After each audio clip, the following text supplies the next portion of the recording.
All right, so if you're watching this video, you're probably interested in the Bowers Wilkins Pi8s. I've been testing them for about over a week here in New York City, and they just might be the best headphones of 2024. Now, I know what you're thinking. That's a very bold statement to make, especially with all the competition that's out there on the market. Buds like the Momentum 4s, the Technics AZ80s, the Nothing Ear, the Bose Ultra, the list goes on and on. There's a lot of competitive options out there, but Bowers Wilkins decided to give us a massive upgrade with the Pi8s in terms of fit, comfort, sound quality features, and they really delivered. Now, again, these buds are not perfect, and a lot of those videos left out crucial information when it comes to deciding if these buds are for you. Things that Bowers Wilkins can fix with a software update that I'm gonna make sure that you guys know so you make an educated buying decision, because at 400 bucks, these things are not cheap. So we're gonna do a quick unboxing, an overview of the specs, the pros and the cons, my likes, my dislikes, why I think these are the best buds of 2024, and why I'll be returning them and what I'll get instead, because the competition is heavy. And of course, if it's your first time here, my name's Fredo. I'm a hybrid athlete here in New York City, which means I run, I box, and I train, and I don't test my buds like everybody else. I'm on the subway, loud noises, babies crying, crazy homeless people trying to kill me, so you can trust me when I tell you if the buds are good or not. So yeah, let's get into it. Also, if you're interested in any of the products I list in this video, I have links in the descriptions below. I have reviews of every major earbud you can think of on my channel, so you can go check that out after this video. Starting with the case, Bowers Wilkins updated the case design. As you can see, it's like AirPod style. I actually have my AirPods right here, and it is that oval oblong kind of shape. It is very pocketable. It is very nice. It is slim. It is sleek. Now the case passes my palm test, which means it fits nicely in my palm. I'll put this in my running shorts. I'll have no issues with it. It is compact. The case has USB-C charging at the bottom, along with that retransmission feature, which allows you to connect legacy devices via USB-C 3.5, or if you're on the plane. How useful that is to you depends on your usage. The case feels nice and sturdy. The plastic, the hinge is all really good. The one thing I don't like, and if you've probably seen this on a couple other reviews, this case is a fingerprint magnet. Whether it's the oils from your face or things that you eat, it will get on there and it'll look kind of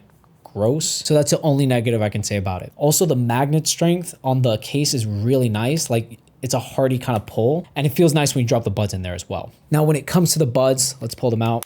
As you can see right there, the buds are really nice premium design. They have that glossy finish. They look like jewelry, and they've made some massive improvements to these buds. You no longer look like Frankenstein with bolts sticking out of your ear. And I'll put the earbuds in my ear for this part just because they're that comfortable. But yeah, first off is that they gave us a 12mm driver. Now, a bigger driver doesn't mean better sound per se, but on paper, that's a good spec, and they definitely sound improved. We've got Bluetooth 5.4 with aptX, so if you have a device that supports, like an Android phone, you'll be able to enjoy higher sound quality. Of course, the buds have multi-point connectivity between two devices. The IP rating is a 5.4, which is an improvement. So if you're an active person like me, you run, you box, you work out with your buds, there will be no problem whatsoever. You're also getting 24-bit 96 kilohertz audio. So if you're an audiophile, these buds are for you. They're reference headphones. That's how Bowers Wilkins has them on their website. That glass surface right there is a touch control, so you can cycle through your active noise cancellation options, as well as pause, play, and forward skip a song. And overall, the bud is vastly improved. If you see right here, there's like a little wing. I'll give you guys a close-up on a top-down shot as well. But that little wing gives you a nice locked-in type of support. Now, of course, these buds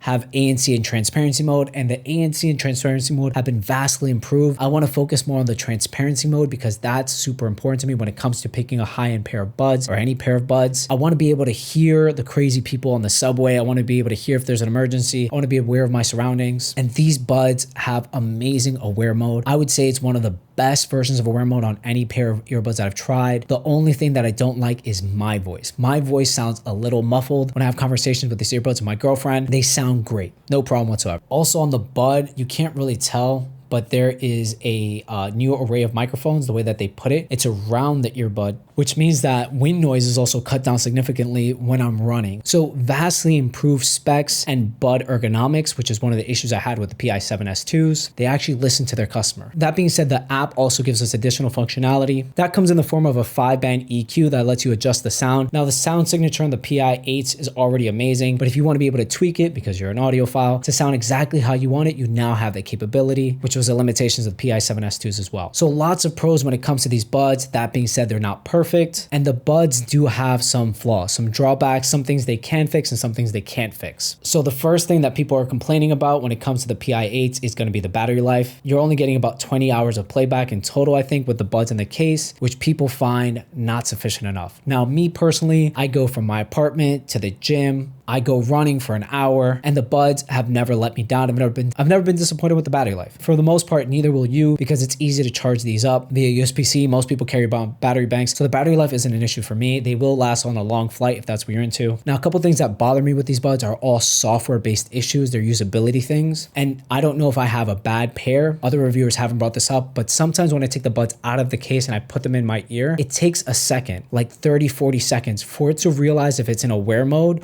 or if it's an off mode or if it's in noise canceling. Sometimes I put the bud in my ear and one bud is in an aware mode and the other one is just off. And I have to take the bud out, put it back in, take the bud out, put it back in for it to register. I don't know if it's an ear sensor. I don't know if it's a glitch. There's some kind of stability issue there where the buds don't remember what mode they're in. And then speaking about the modes, when you switch between the modes on the earbuds and you tap, you get these horrible UI sounds, like very chunky, clunky sounds that you would get from like cheap Chinese earbuds, which is kind of bothersome. I don't know why somebody at Bowers Wilkins didn't notice this. This might be a white label product. If you know what white labeling is, it's when they take a product and just put a fancy brand's name on it, and these could be pre-existing buds that they just redesigned for Bowers Wilkins. I'm okay with that because they tuned it and they fit great and they look good, but the actual user interface is very chunky sounds, whether you're turning on and off noise cancellation, whether you reach maximum volume or minimum volume, whether you take the buds out of your ear, the chimes and the user interface noises are awful. And this is something that most reviewers have not told you about. They haven't expressed it, and it's hard for me to demonstrate, but it's the difference between having a enjoyable product and a non-enjoyable product. That's why Apple's so successful when it comes to their users are refined. And when you're paying $500 for a pair of buds, you don't want to hear cheap sound. Now, that being said, Bowers Wilkins can fix that in a software update. I said the same thing about Tozo headphones, and they fixed those sounds as well. Those sound great now to use them. Hopefully the engineers are watching this video and they pick up what I'm putting down. That being said, the buds are essentially perfect. They fit good, they look good, they sound good. The app is functional.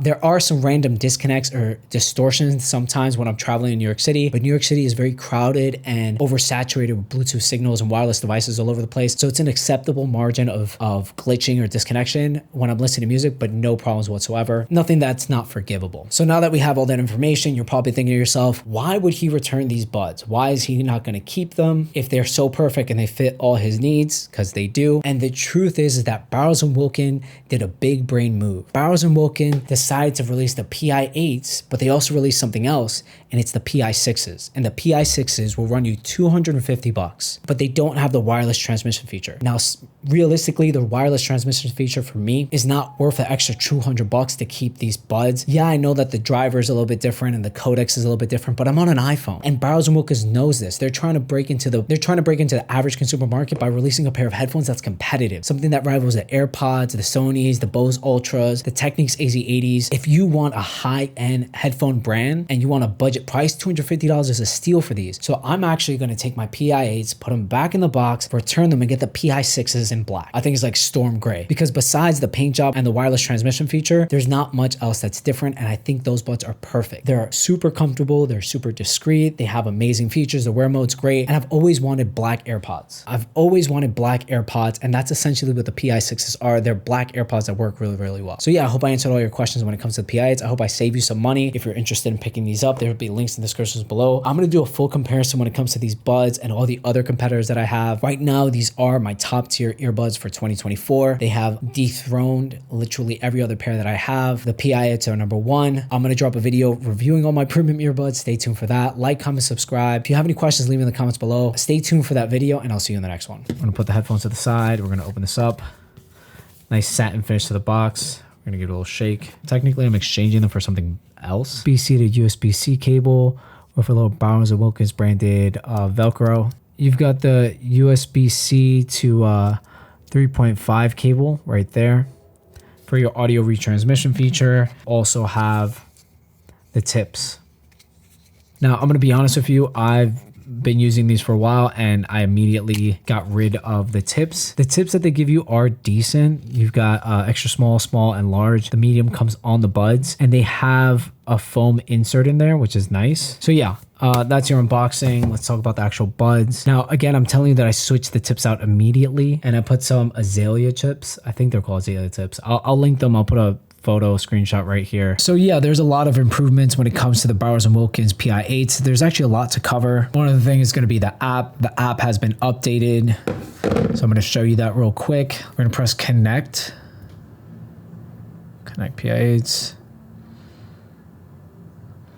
As you can see right there, I had the Pi7S2s before. I got rid of them. Pi8s, retrieving headphone details. This is kind of a slow process. I'm going to be honest with you.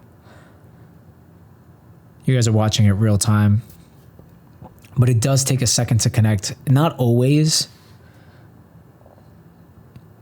This is, I would say, longer than usual. And then this is like this is the annoying part. Like, do I keep this in the video to show you guys like real world usage? Let me put them in my ear. All right, so the buds are in my ear right now. And there it goes. There's a battery percentage for the case. There's a battery percentage for the headphones.